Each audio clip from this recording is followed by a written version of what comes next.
வீரா வந்து என்ன விஷயம் அப்படின்னு சொல்லிட்டு கேட்க மாறன் சொல்கிறாரு, அது ஒன்றும் இல்லை, இந்த 2 பொண்டாட்டி பிரச்சனை தான் அப்படின்னு சொல்கிறாங்க. ஓஹோ, சரி சரி, வா கடைக்கு போகலான்னு சொல்கிறாங்க. நீ இனிமேல் வர தேவையில்ல, நீ போய் காலேஜ் படி, நெக்ஸ்ட் மந்த் வந்துட்டு செமஸ்டர் வருதுல, ஒழுங்காக அதுக்கு படிக்கிற வழியை பாரு அப்படின்னு சொல்கிறாங்க. நீ மட்டும் எப்படா கடையை பார்த்துப்பேன், நானும் வரேன்னு சொல்கிறாங்க. அதெல்லாம் ஒன்றும் பிரச்சனை இல்லை, நான் பார்த்துக்கிறேன், இன்னும் தேவைப்பட்டால் உனக்கு ஃபோன் பண்ணுறேன் சரியான்னு சொல்கிறாங்க. கூட இருந்த கார்த்திக்குமே நான் பார்த்துக்கிறேன் வீரா, நானும் தான் அவன் கூட போகிறேன் அப்படின்ற மாதிரி சொல்கிறாங்க. சரி ஓகே, சரி வா நான் ட்ராப் பண்ணிடுறேன். மாறன் கூட்டிகிட்டு போய் ட்ராப் பண்ணிவிட்டு கடையில் வந்துடுறாரு. கடைக்கு வந்துட்டு அவர் வேலையை பார்த்துட்ருக்காரு.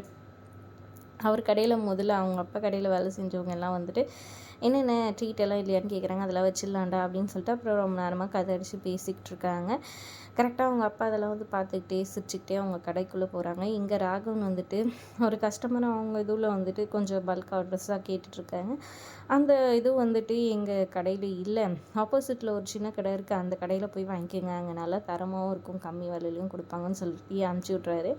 அவங்க அப்பா வந்து கேட்டோன்னே, அது ஒன்றும் இல்லைப்பா, அந்த இதுவும் நம்மக்கிட்ட இல்லாதான் மாறன் கடைக்கு அமுச்சு விட்டாங்க, கண்டிப்பாக இருக்கும் அப்படின்னு சொல்கிறாங்க. அதை கேட்டவுடனே அவங்க அப்பா வந்துட்டு ஒன்றும் சொல்லாமல் இருக்கிறாரு. அப்புறம் தூரம் போயிட்டு அப்பாவுக்கு ஓகே தான் போல இருக்குது, அமைதியாக இருக்காது. நம்ம சொல்கிறது சரி ஓகே, இனிமேல் நிறைய கஸ்டமர்ஸை மாறன் கடைக்கு அமுச்சு விடுவோம்னு சொல்லிட்டு இது பண்ணுறாங்க. அப்புறம் அவர் மாறன் கடைக்கு போயிட்டு அங்கே பேசி வாங்கிக்கிறாரு. அதுக்கப்புறம் பார்த்திங்கன்னா இங்கே விஜி வந்துட்டு துணியெல்லாம் துவைச்சிட்ருக்காங்க. என்னடா இது, துணி துவைக்க வச்சே கொல்றாங்களே, இவங்கள கொல்லான்னு வந்தா அப்படின்னு யோசிச்சுட்ருக்காங்க. கரெக்டாக அவங்க அம்மா கால் பண்ணுறாங்க. ஏதோ டென்ஷனாக இவங்க ஃபோன் எடுக்க மாட்டேங்கிறாங்க. இந்த அம்மா வேறு எப்போ பாரு சீக்கிரம் முடிச்சு வேலையை முடியும்னு பண்ணிகிட்டு இருப்பாங்க. நம்ம எடுக்கக்கூடாதுன்னு கட் பண்ணி வச்சுட்றாங்க. திரும்பவும் பண்ணுறாங்க, திரும்பவும் கட் பண்ணுறாங்க. 2-3 வாட்டி அதே மாதிரி ஆகுது. அப்புறமா ஃபோனை சுவிட்ச் ஆஃபே பண்ணி வச்சுறாங்க. இந்த அம்மா கடுப்பிடுவாங்கன்னு சொல்லிட்டு பார்த்தா அவங்க அம்மாவை வந்துட்டு போலீஸ் தொடுத்ததுனால தான் அவங்க கால் பண்ணிகிட்டே இருக்காங்க. இன்னும் எடுக்க மாட்டேங்கிறான்ட்டு அவங்க வீட்டுக்கே போயிடுறாங்க. இங்கே விஜய் ரூமில் வந்துட்டு அவங்க அம்மாவுக்கு கால் பண்ணலான்னு பண்ணுறாங்க. அந்நேரம் பார்த்து கரெக்டாக இங்கே விஜயை தேடிக்கிட்டு வந்துட்டுருக்காங்க வள்ளி.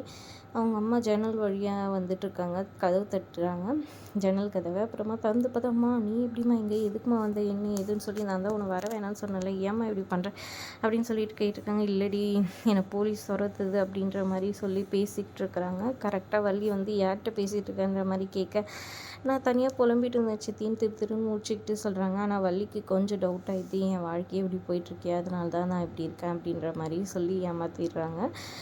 அதுக்கப்புறம் அவங்க அம்மாவை போய் தனியாக பார்க்குறாங்க. ஒரு பக்கம் இங்கே மாறன் கடையை வந்துட்டு இதுவும் போயிட்டுருக்கும் போதே, வியாபாரம் போயிட்டுருக்கும் போதே ஒரு ஆள் வந்துட்டு கடையை மூட, அவள் தான் வியாபாரம்லாம் நடக்காதுன்ற மாதிரி சொல்லி இது பண்ணுறாங்க. இது என் கடைன்னு சொல்லிட்டு, யார் நீ, இது என் கடையான்னு மாறன்னு சொல்ல, இது உன் கடையா, இது என் கடை, என் தம்பி உன் பேருக்கு எழுதி வச்சானா, அது என்னோட கடை அப்படின்ற மாதிரி சொல்கிறாங்க. என்னையா சொல்லிட்டு இருக்கேன், நான் காசு கொடுத்துருக்கேன்னு சொல்லி கேட்க, இந்த பேர் என் பேரில் இருக்குது, என் தம்பி உங்ககிட்ட கேட்காம கொள்ளாமல், என்கிட்ட கேட்காம கொள்ளாமல் உனக்கு எழுதி வச்சிட்டான், இது என்னோட கடை, ஒழுங்காக காலி பண்ணுன்னு சொல்கிறாங்க. உடனே 2 பேருக்குள்ளே தள்ளுமுள்ள ஆயிடுது.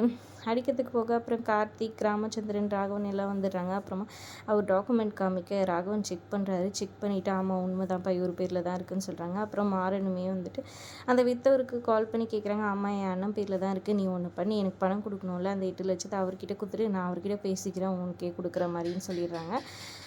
மாறனுக்கு என்ன சொல்கிறதுன்னு புரியாமல் இருக்காங்க. அதை பாரு, ஒழுங்காக பணம் கொடுத்துரு, அவ்வளோதான், இல்லைனா வந்துட்டு உடனே காலி பண்ணணும் நாளைக்கு, அவ்வளோதான் சொல்லிட்டேன் அப்படின்ற மாதிரி சொல்லிட்டு போகிறாங்க.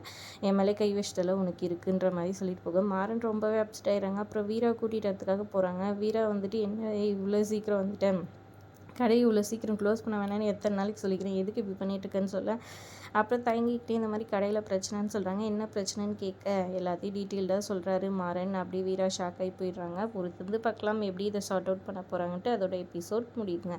வீடியோ பிடிச்சிருந்தா லைக் பண்ணிக்கோங்க. தேங்க்ஸ் ஃபார் வாட்சிங்.